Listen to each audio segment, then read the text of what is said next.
Hello, I am Joel McLeod. My name is Roland Tanner. And welcome to the 905er. Last week, the Halton District School Board saw itself in the center of an international controversy. A student attending Oakville Trafalgar High School posted a picture of a transgender teacher to social media. No doubt by now you've seen the picture in question.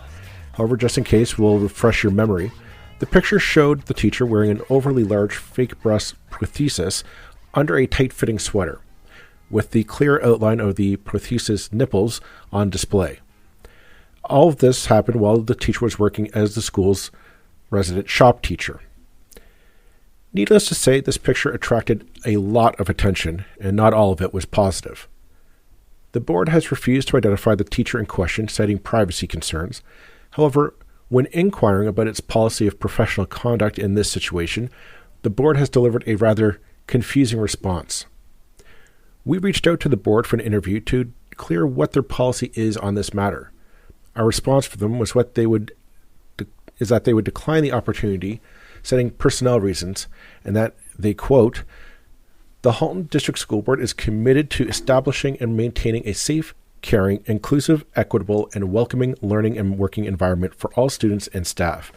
We strive to promote and support a positive learning environment in schools consistent with our values and to ensure a safe and inclusive environment for all students, staff, and the community regardless of their race, age, ability, sex, gender identity, gender expression, sexual orientation, ethnicity, religion, cultural observance, socioeconomic circumstances, or body type or size.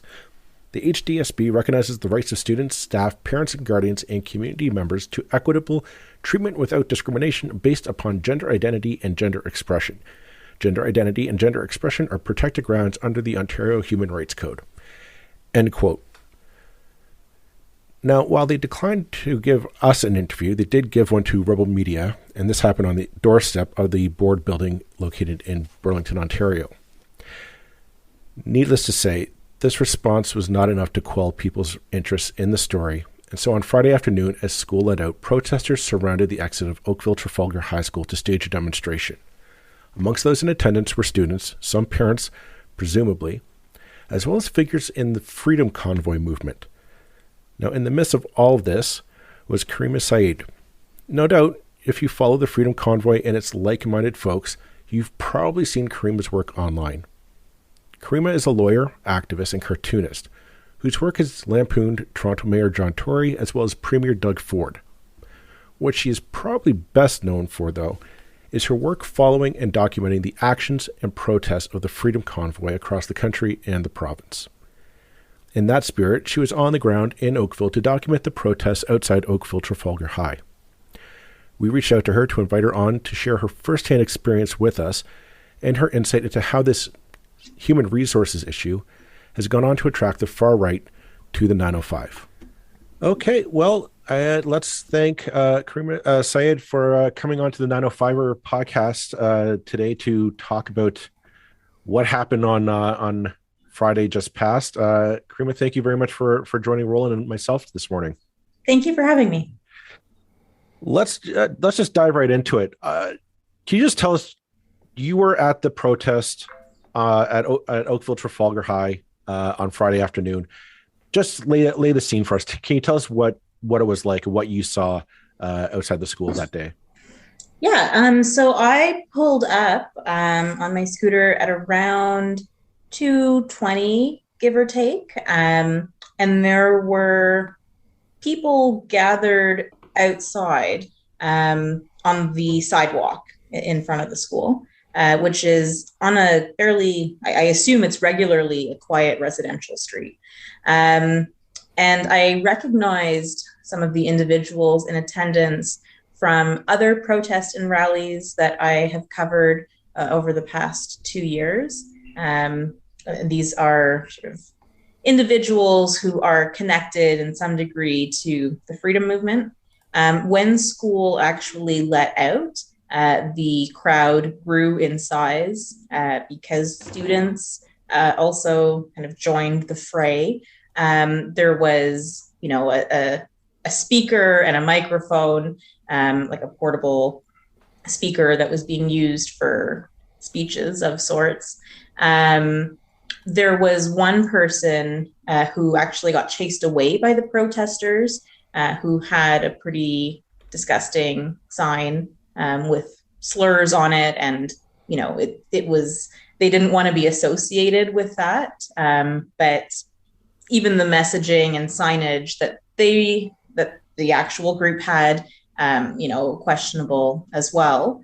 And I would say that there were people who didn't necessarily come because of the Freedom Gang, but were either parents or residents, and also present at the protest. So it was not a monolithic group, but the majority of people were these freedom protesters and students. Why do you think they were attracted to come to this?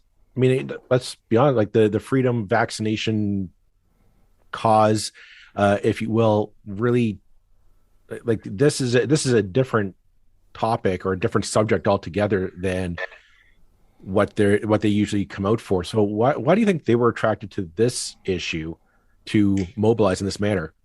It's kind of funny because if your ethos is absolute freedom and individualism, then True. You would think that they would be on the other side of this issue. Right. But it's been my observation that mixed in with discussions about vaccines and mandates, etc., there are other undercurrents that reflect, I would say, right-wing talking points, including on critical race theory, gender identity, things of that nature. So what they might describe as woke culture.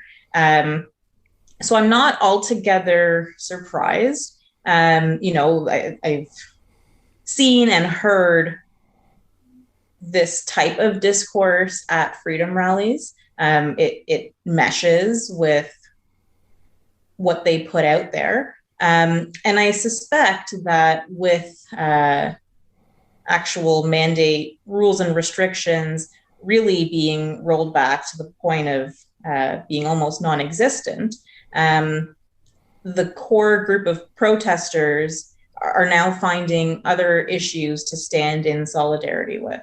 And it wouldn't surprise me if this is the first of many issues that are unrelated to quote unquote freedom, but attract your attention nonetheless. It's almost as if it wasn't even about the vaccines to begin with. You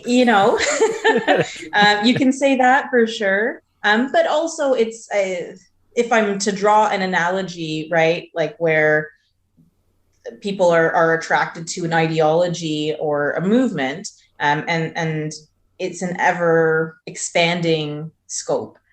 So it's hypocritical for the reason I point out that, why are you not standing behind this person's freedom? Although, there is an issue here to be protested, debatably at least.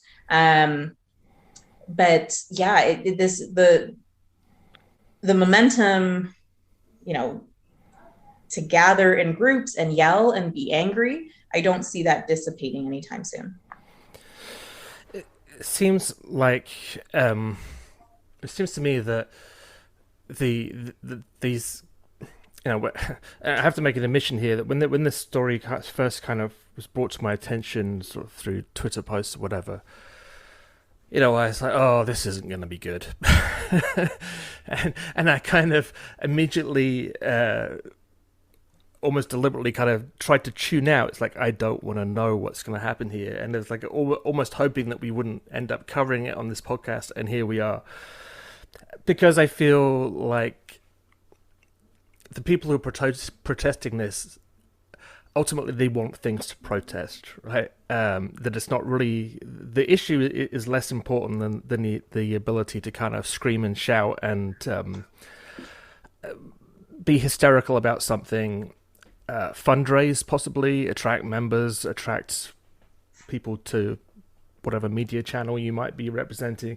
I mean, to what extent is this, do you think this is kind of manufactured outrage, at least on the part of some people involved in it?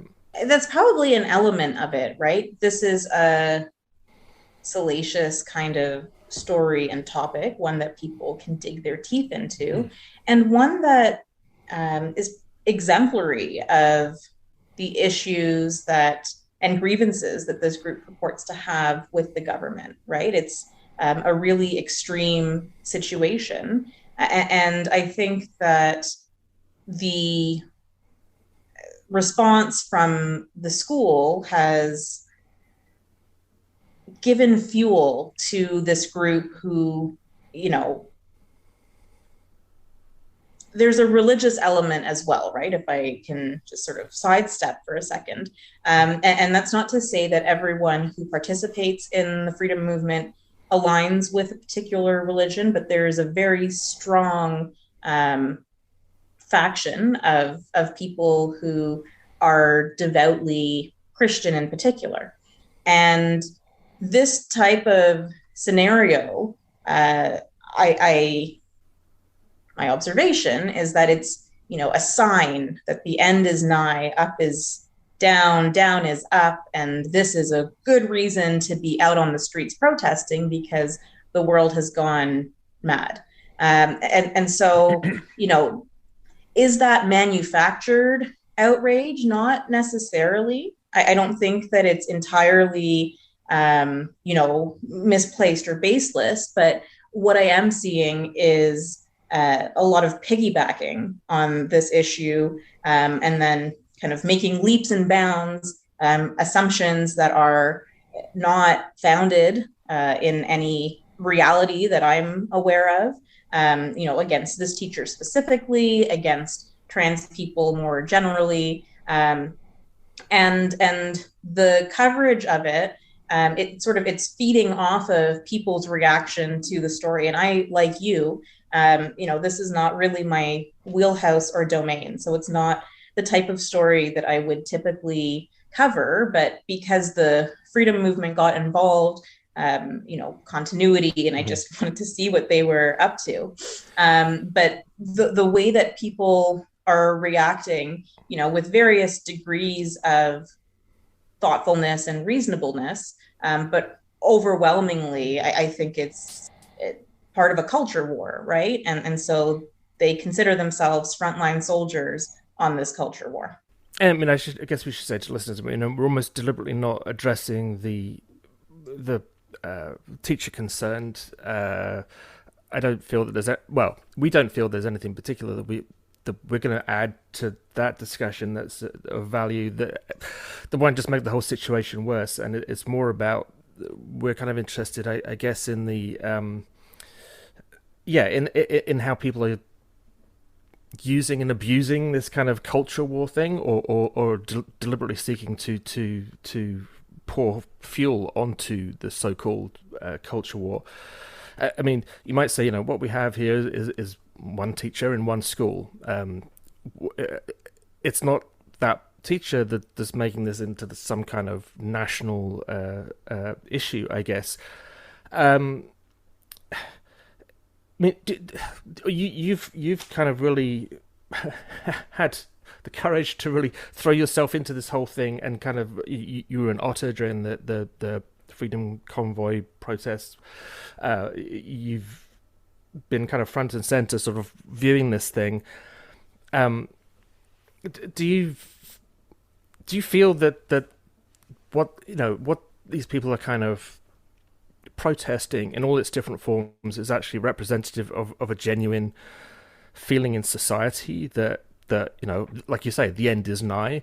Or is this more, you know, a section of society that feels that it's been sidelined over the last however many decades, kind of exploiting all the disruption of COVID and to kind of bring themselves back to the center of political discussion? I think that there are real and genuine grievances mixed in with the people who are participating in this movement. But I think it's driven by something a lot more nefarious. And, you know, I have previously described it as right-wing populism. I think that that's a fair way to characterize what I'm seeing. And I don't know. I'm still working through trying to understand what is going on. So I'm there and present, and can offer insight to the best of my ability. But I also am baffled and confused. And I think about sort of the arguments that we need to listen and have compassion and sort of tolerate, and those are all values that I hold dear. But at the same time, I am very aware that this group, right, however broadly construed, gets a lot more leeway than other groups with also legitimate grievances, Right. and that are more clearly articulated, right? So there's discrepancies there. And overall, I see this as ushering in sort of a form of authoritarianism. And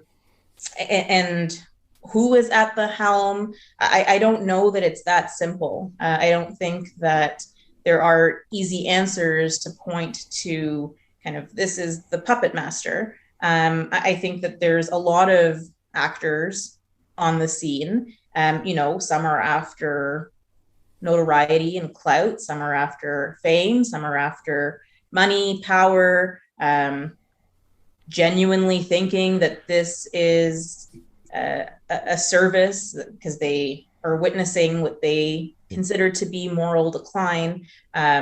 It's very messy. And this type of situation, I think, serves to muddy the waters because people kind of sitting really on the outside and watching, there's a huge opportunity here to sway public opinion. And I think that that's something they're trying to capitalize on.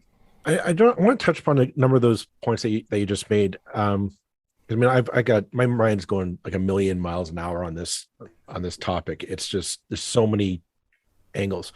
I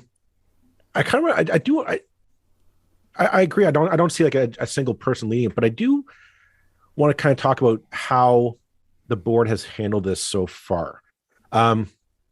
Because I'm doing kind of rudimentary research on this. There in certain Facebook groups, like neighborhood Facebook groups here in the region that I'm members of, there are people who identified said, I've seen this individual out in public dressed this way. So I'm inclined to believe this wasn't a one-off or prank or a hoax or I'm going to choose to say this person does identify as female and this is how they want to appear, and that their intentions are sincere, whatever they may be. That being said, I do find that I'm confused about what the anger is actually about, because I can only prescribe it to be just pure transphobia or transphobia against this individual, because I was thinking, if this is a cisgendered woman who opted to dress this way, would the anger be there? Would people be driving out of their way to go to Oakville Trafalgar High School, in Oakville of all places, and say, I'm going to wait outside to the end of the school day and I'm going to go and make really gratuitous and explicit signs to post outside the high school?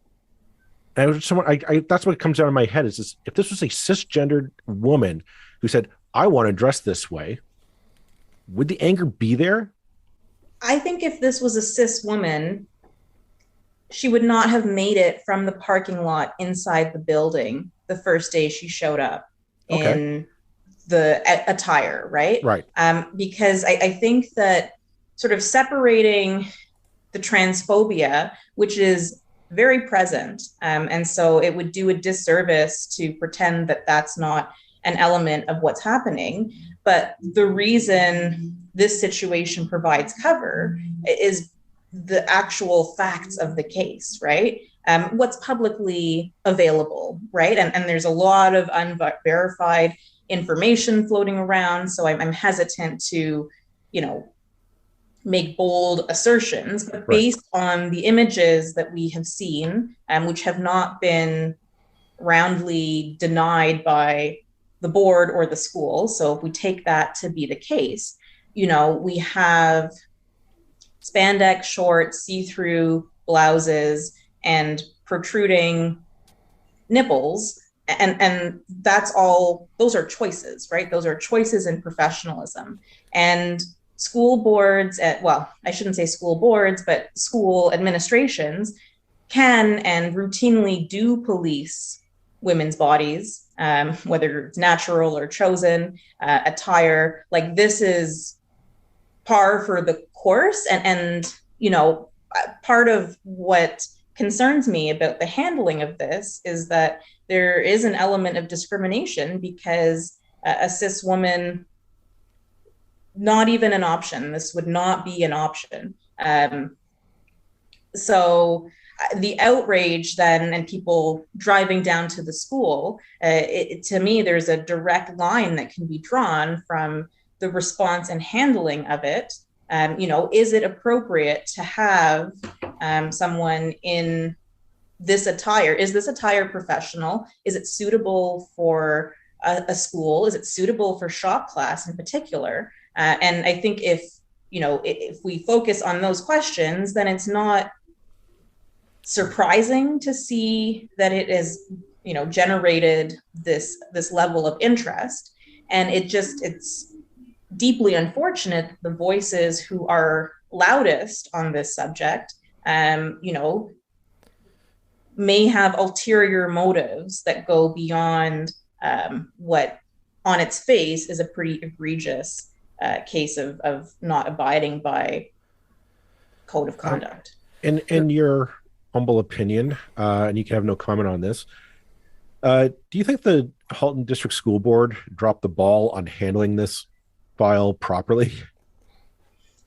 I don't know how much the board, because they're not responsible to my understanding. I'm not an education lawyer or an employment lawyer, but it's my sort of basic understanding that this would be the Ontario College of Teachers, and that the school, could make a referral for discipline or intervention. I do think that the statement from the school, as far as unequivocal support, which is how it came across, I don't think that helped the situation. And I think it misses kind of an important point, which is that there's also a duty to ensure that there's a learning and work environment that is free from harassment and discrimination. And can we construe this choice of attire as a form of harassment? Potentially. Well, the reason why I brought it up is we asked, this is unrelated to yourself, but I'm just going to keep you in the loop here. We asked the director of education to come on and have this discussion with us, because they gave this an interview to Rebel Media outside the. Yeah, it's if you feel like it, go check out Rebel Media's Twitter feed. And they've posted all over it. It's all it's like a whole section on their Twitter feed. David Menzies is outside giving it or asking questions to the director of education, and that's why we reached out to them and said, "Well, can you we want your side of the story. We'll give you." And we will certainly be as denied as possible. With how we handle this. We want to hear what your policy is. When you look at it, very sensitive. Yeah, you got denied and not Rebel News. Yeah, apparently. Yeah. They shot us down. That's a choice. That's also a choice. I didn't know about that. That's interesting. That's the reason why I brought it up. I thought I was like, and I responded back to them and said, "You made a choice. You gave an interview to Rebel Media, and you're denying us an interview. We just want to know what your policy is and what your plan of action will be going forward. We understand this is sensitive, but people want to know, what are you going to do about this issue?" And of course, they shut us down. You can't. I mean, they really cannot talk about individual staff, HR. That's a reasonable position. But then I said I don't want to talk about. I don't want to talk about this person specifically. Yeah. I want to know what your policy will be going forward and how you're going to prevent situations like this from happening in the future. And they said, "No, we're not talking to you." I said, well, okay, I'll watch it, but what did they say to Rebel? Like, what was the thrust of that interview? It was what they said. You know, we respect all individuals and the right to expression and what. Again, they didn't say anything that I was like, oh, that's. But the fact that you're kind of feeding the fire there, because let's be honest, we know who watches Rebel Media. I'm sure a lot of the folks that you were pleasantly engaged with on Friday afternoon are subscribed to Rebel Media. And, you know, that's their right. That's their choice. But I have questions about, like, how do you, like, this is a very sensitive topic. And there's a lot of people who are watching it, not just on one side, but also on the other side. You know, those who do identify as transgender in the 905 and in Ontario looking at this, they're nervous. They're scared. They're like, this is not, we got our own fight to deal with. This isn't helping. And as an institution, they want to know, like, what, as the institution, do you have our back, or are you going to hang us out to dry? And I'm thinking that last part is still up in the air with the Halton District School Board. And I'm just asking because I want to get your take on it, because you that action, I think, fuels the behavior that we saw on Friday. If you don't kind of take a stance saying, no, this is what we're doing, this is our policy, this is the end of discussion. That in itself kind of fuels oxygen into the fire, in my experience, or my take on it.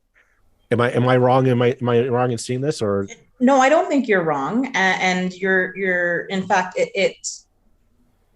it feeds right into the narrative that I think Rebel is trying to push, which is, you know, social justice run amok, and, you know, we should roll all of it back because this is the logical end result and we don't want that. So let's do away with everything. I think that that's the angle that they are taking. And speaking to them, you know, even if you're just repeating your statement, I don't see how, but whatever, I'm not their media relations person. Yeah, you can have sensitive topics, but, you know, still handle them in a way that is tethered to values and the law. And I think that's the way to navigate any tricky situation. It's not always easy or popular, the outcome, but it ought to be justifiable, especially since parents and students, you know, who are actually directly impacted by this, they also are entitled to at least be kept in the loop, and have not necessarily input as to the outcome, but they are directly affected. So they're owed a reasonable response. Do you think, I mean, there's, to an extent, my limited knowledge of education in Ontario or anywhere in the world is it tends to be a political football everywhere. I mean, it's always a high, it's always a high kind of subject with a high, you know, how we discipline children, how we police what children are allowed to wear. Not I wouldn't say police, but, you know, no, police sounds a good word. What are the boundaries of appropriate dress that we accept today? You know, what's appropriate dress in a workplace for any professional? And, you know, yeah, I mean, it seems to me with what I know, there's a legitimate discussion to be said about professional attire for anybody, regardless of gender, regardless of anything. Safe attire in a shop-based environment with power tools and legitimate discussion to be had there. But I guess I do. I mean, again, the involvement of the kind of extreme side of this muddies the water of that kind of valid discussion of, you know, the teachers I know who will say, you know what, you know, there are children who wear things which are completely inappropriate these days. Now, inappropriate just inappropriate for anybody. Like, we should expect professional attire from everybody when they're in a working environment, and the school's ultimately a working environment. Do you think, again, is there this kind of tiny grain of validity? I really don't want to give it even that much credit, but is there a tiny grain of validity in this whole thing that the education system does kind of need to get to grips with these issues better, and rather than them pretending they don't exist? Perhaps that's the best I can kind of word it. Our standards of what is professional are constantly changing and evolving, right? Like in the military, they're now allowed to wear their hair down, or have it colored, or have tattoos for police officers, right? So what was unthinkable a couple of decades ago, attitudes can shift. And I think that that's not a bad thing. What we have here in a school environment in particular, because, there is a duty to students. And I think that should be the real guiding principle in all of this. And the question of professionalism, and even if we think about the dress code that applies to students at Halton, and it specifies, nipples and genitalia should not be visible or exposed. So right there, blatantly, black and white, you can say that only applies to students, but it's not really logical to think that it wouldn't affect teachers, especially given sort of the power dynamic that exists, right? And teachers are held to such strict standards in the way that they relate to kids and what's appropriate to joke about and what's not. And can you give them a ride in your car? Can you, there are a lot of boundaries that exist and are rigidly enforced precisely to protect students. So what I think, is happening here, it's not that, we have no rules and we just don't know, we don't know, it's not. There are rules, and it's a question of enforcement, and sort of the reluctance to enforce what seems, as an outsider, quite obvious. That's what's raising questions and concerns. And is it fear of a lawsuit? Is it fear of making, a situation worse? There are a lot of reasons why the answer is what it is. But I don't think that's justification to abdicate responsibility to students and to other teachers. So we go back to the facts, right? Where it's skin tight, very revealing, and artificial enlarged nipples that are protruding through the clothes. That's not okay. And, is this a situation where in 10 years, I'm going to listen back to this and I sound like a prude? Maybe, but I don't think so, because to me, what we are seeing, it's not a prosthetic that is replacing a natural body part, right? If this was a medical sort of prosthetic, or because that those come in all variety of shapes and sizes, big, small, and I think that would be sort of a reasonable standard.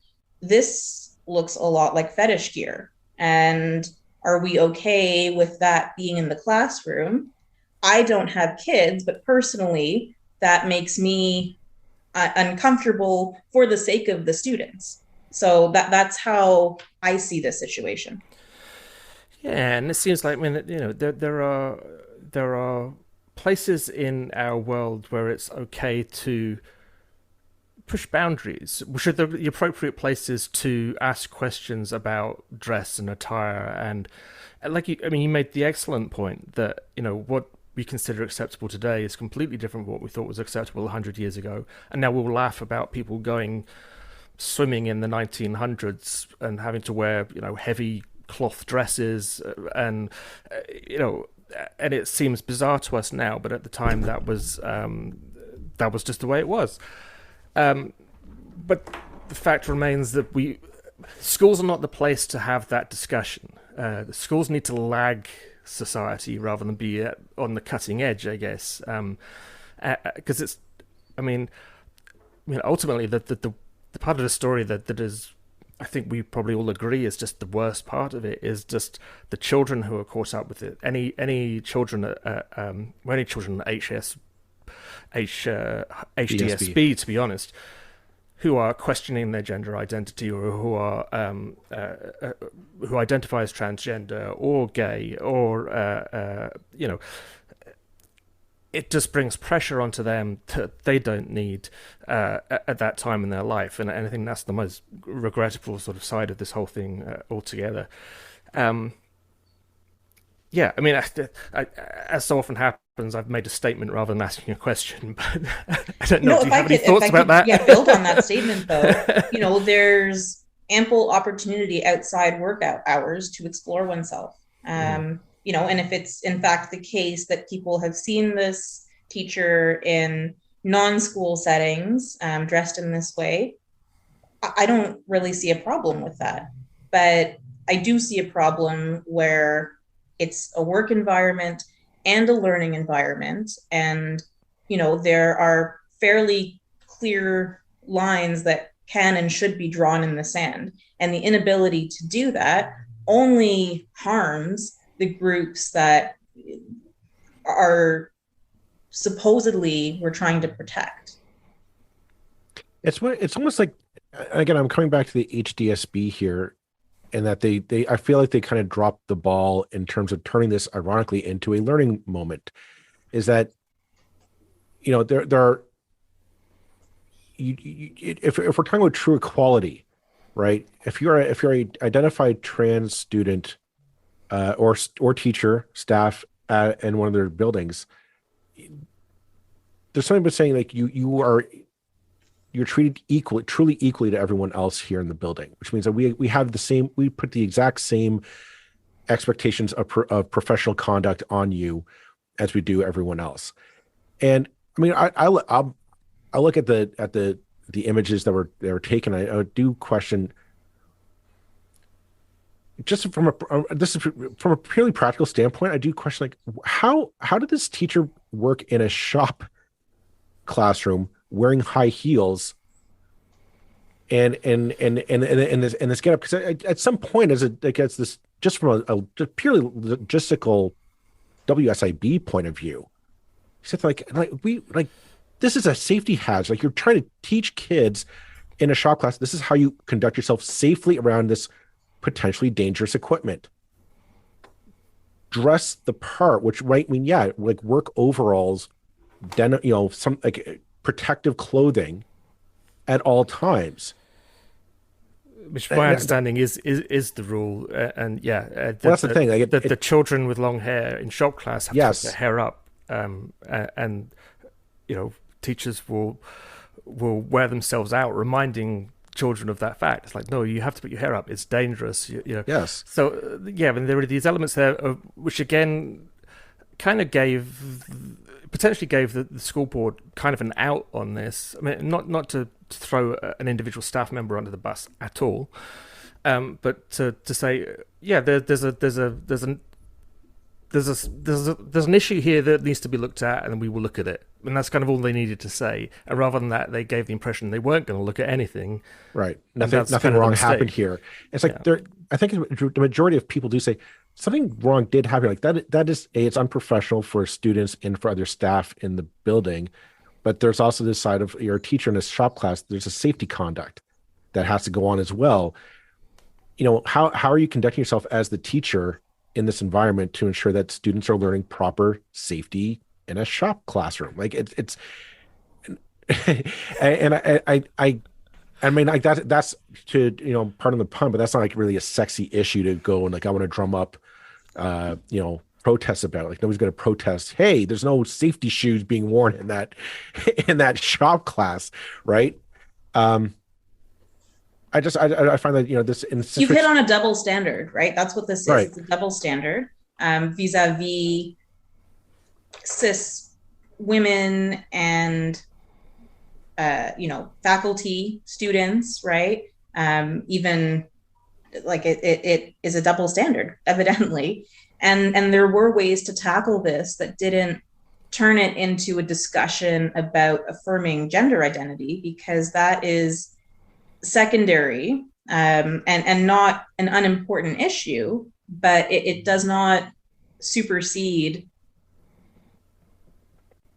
It does not supersede the base requirements of safety, and safety should be understood broadly to include freedom for everyone to have a harassment and discrimination-free experience in a school. I'm seeing that we're coming up on our time here, so I'm going to say thank you, Caryma, for coming on to the podcast, because I think we had a more nuanced discussion about this topic than I've seen in the media in the last week. So thank you very much for taking the time to come on. And I will say thank you on the sidebar.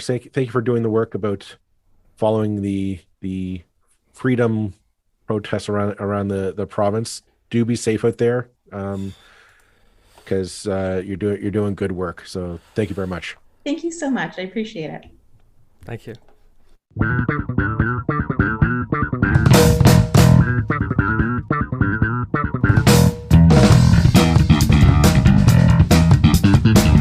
That's it for this episode of the 905er. Thank you for listening. As always, you can send us your feedback, thoughts, and concerns, or ideas for future episodes to our email, info@905er.ca. We'd love to hear from you. You can help us keep the 905er going by financially supporting us through Patreon as well as PayPal. Visit us at 905er.ca and click on the support tab. As well, links are in the show notes for your convenience. Lastly, you can find us on social media. Search for _905er on Facebook, Twitter, Instagram, and LinkedIn. So long for now. See you next time.